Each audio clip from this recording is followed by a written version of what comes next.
Hello everyone, this is Jen and I make useful English Lit study videos on Shakespeare, poetry, fiction, literary devices and more to help you get top grades in the subject. So if you can tell from my little top knot today, this is going to be a casual video because I figured that now that all the GCSE, A-level and IB English Lit exams are over, I can take a step back from our usual hardcore gung-ho textual analysis, go back to first principles to talk about what we are all here to do on this channel, which is to strive to become a top grade lit student. Okay, so yeah, maybe it's still a little bit gung-ho. So recently I actually had a viewer reach out to me to ask, Jen, why does it always seem like you're just targeting the top grade students? What about the rest of us? The thing is, guys, in my mind, top grade students aren't really this select elite group of people. It's everyone. Everyone. And that includes you who's watching this video right now, regardless of where you're starting off in terms of your subject knowledge or your language proficiency. Because I'm a firm believer in the idea that high expectations make the best students. And so if I'm putting out top grade study content, that's because I know that you are absolutely capable of being a top grade lit student. Even if you may feel that your skill sets are not exactly at that top grade level just yet, but we'll get there.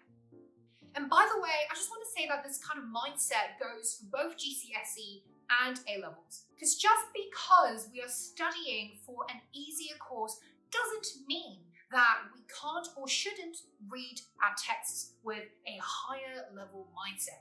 Because in fact, it's often when we reach for the more sophisticated interpretations that we truly enjoy the experience of appreciating a poem, a novel, or a play.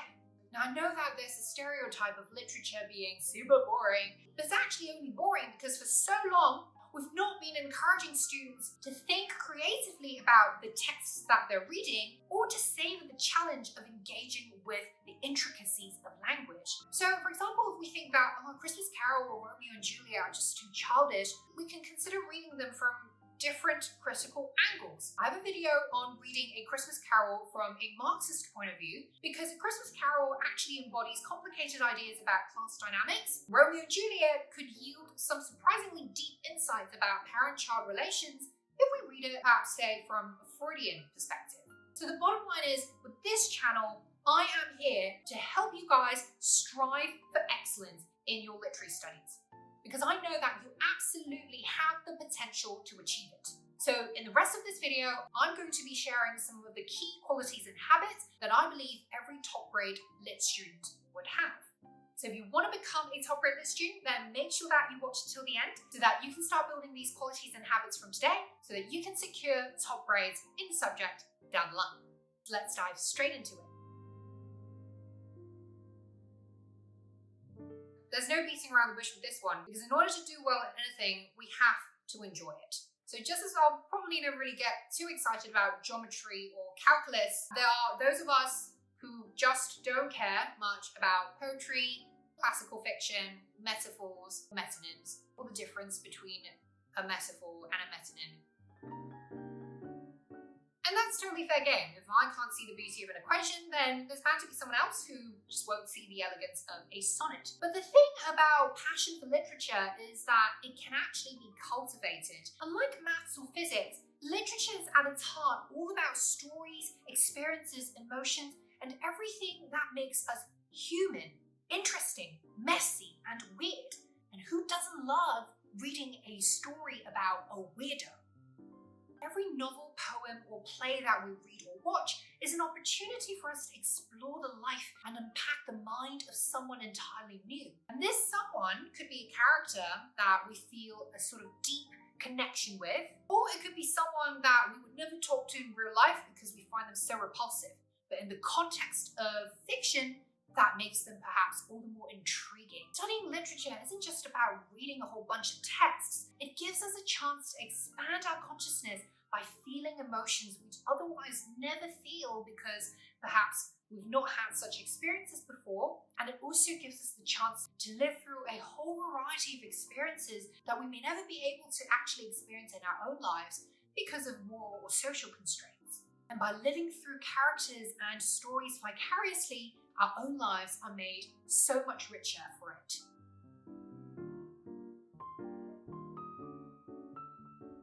one of the most ironic things that I've always thought about the study of literature is that while we're taught these different forms of creative writing, we're never really assessed based on our ability to write creatively. It's always about writing analytically, and hence the term literary analysis. But that's not to say that creativity is unnecessary or irrelevant for literary studies. On the contrary, the best kind of literary analysis is actually always creative. What does that mean? Let me explain.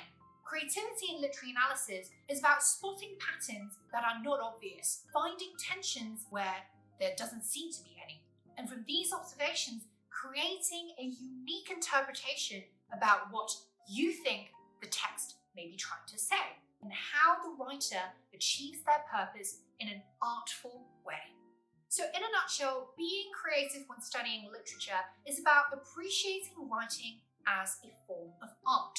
Even though most of us would normally think of writing as this purely verbal medium, being word-based, and art as a largely visual medium. By thinking beyond the boundaries of language and art, melding them together and considering how these supposedly different modes of expression synergize to create meaning, we are precisely engaging with literature in a creative way. So if we want to become a creative literary reader, we'll have to achieve three things. Develop the sensitivity to see meaning where most others can only see a blob of words. Bridge links between the mechanics of language and the essence of ideas. Consider what appears to be a static text as this living representation of intellectual expression. By the way, guys, I'd massively appreciate it if you could hit the thumbs up button below, subscribe to my channel, and switch on that bell notification if you find this video helpful so far. This would really help me carry on making these useful English Lit study videos so that you can get top grades in the subject and we can inspire more people to enjoy the study of literature.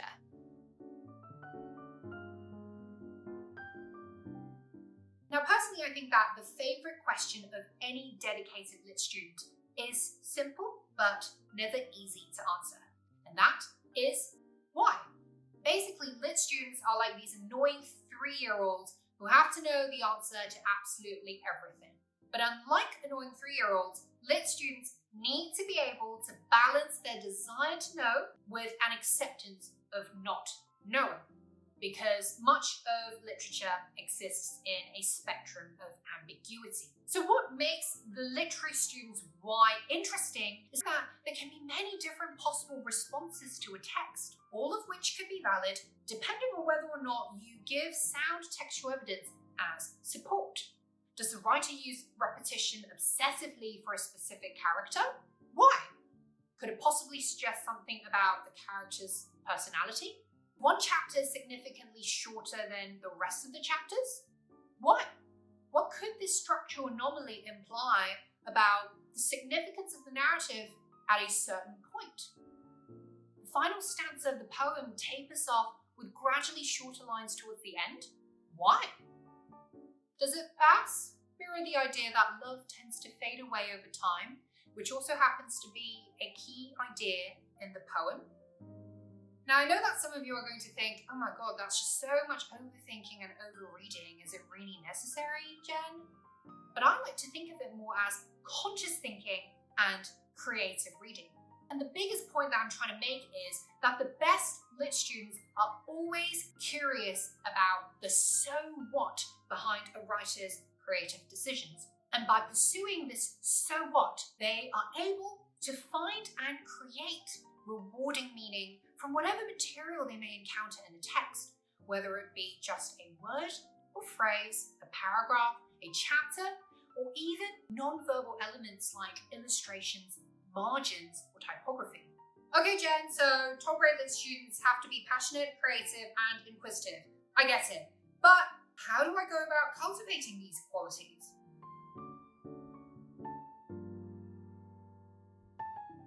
I know, boring, right? You've heard your teachers say this, you've heard your parents say this, you've heard pretty much, everyone says this. But it's because it does work. Granted, developing a reading habit is a long-term project. So just know that you're not going to become a lit whiz overnight just because you go on to read all of Dickens and Austen's novels this summer, but it would definitely set you on the path to becoming one. And if anyone does that, then massive kudos to you. Also, this may sound counterintuitive, but it's important that we read a variety of literature. I'm using the term literature in a very broad sense because we shouldn't just be reading classical, canonical lit, a la Shakespeare, Dickens, or Austen. We should also be reading modern fiction, contemporary biographies, poetry, or even quality newspapers and blogs. Now, the other obstacle that I often hear mentioned when it comes to reading is concentration. And I know it can be hard to sustain our focus when social media is such a tempting distraction nowadays. And after a long day at school and a hard week plowing through piles of assessments and assignments, I understand that the last thing you want to do is to look at more words, right? I feel you. I am often tempted to forego reading for endless Insta and Twitter scrolling. And that's speaking as someone who actually really loves reading. And in fact, this is something that's been bothering me recently. The fact that I tend to get distracted so easily. I sometimes can't even finish a chapter in one sitting. So guilty as charged, we are all human after all. And we get distracted, life gets in the way, stuff happens. But the key though is to strive for balance through discipline, which means that we can absolutely develop a reading habit by setting aside a dedicated time slot every day or failing that every week. So just as building a reading habit is a long-term thing, so the benefits of reading is only going to come incrementally. What this means though is that even a 15-minute reading session on your way to school in the morning or perhaps before bed if you're nocturnal, I'm certainly not, just doing that could yield some incredible results for leveling up your literary sensitivity over time. But Jen, what if I can't find a book that actually seems interesting? You could start by considering what topics interest you and then explore books that are written about these topics. So if you're into video games, then perhaps try sci-fi or fiction that's set in virtual worlds. Or if you're into environmental or animal activism, then maybe look into nature writing or pastoral poems. As a case in point, when I was 15, there was this weird phase where everything forbidden would fascinate me. I was super into adultery and criminality, not doing those things, just as like concepts. And actually, my interest in these topics was what first properly got me into reading literary fiction, because I would pick up books like Madame Bovary and Crime and Punishment. Madame Bovary is about adultery, Crime and Punishment is about criminality, as the title suggests. And the rest, as they say, is history.